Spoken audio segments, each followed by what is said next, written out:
Some players raised their fists. Malcom Jenkins from the Philadelphia Eagles, who has been a leader of the protest movement, tweeted this before the game. More than 60% of the prison population are people of color. The NFL is made up of 70% of African Americans. What you witness on the field does not represent the reality of everyday America. We are the anomalies. Protesting on the field once again.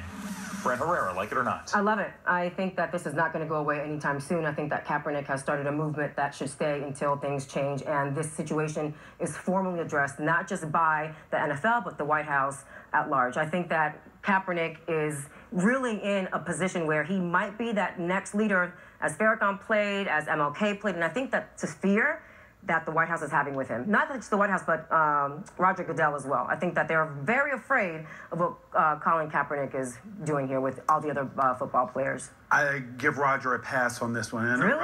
Roger doesn't get any passes. I don't put the onus on Roger in this particular situation because Roger is not the one, I believe, who has inflamed this. I think that, like you touched on, they're changing their policies. They're changing policies, Brent, but I'm going to touch on this just like you said. I think this is a cultural flashpoint.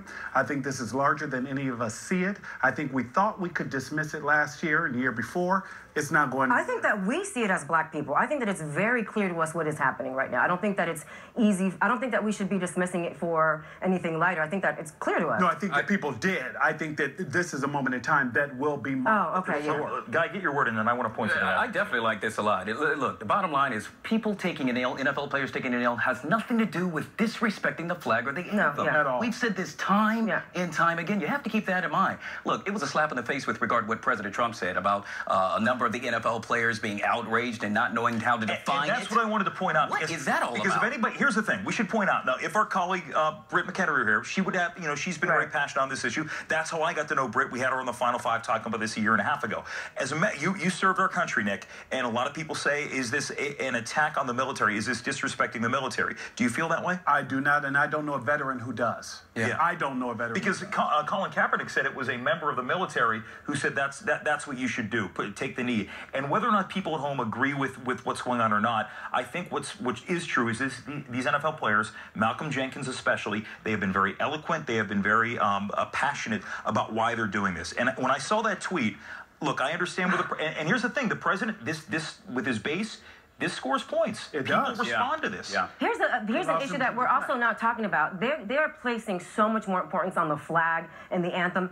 What about Black lives? Literally, what about not just the people who have been shot and killed by police, but what about us as people who built this country? I think that people are glossing over that issue, which is very, very at the core of this. It doesn't matter if you're black. It doesn't matter if you're white. There are a certain demographic of people that are saying, hey, we got a problem. Can you help us out here? Can you just look at us for 1 second? Well, and that's the No, issue. I disagree with you, Guy, because it could be a white group, and Donald Trump, a la Charlottesville, is going to be like, praising them for what they're doing. So we're talking about a very specific group of people in this country that is not allowed to do certain things that other groups would be afforded to do. There are so many issues with this. And like I said, if Britt were here tonight, I know we'd have a very robust conversation because she has very well thought out points as well. But I just wanted to mention that and give it some credence. Well, she ain't here.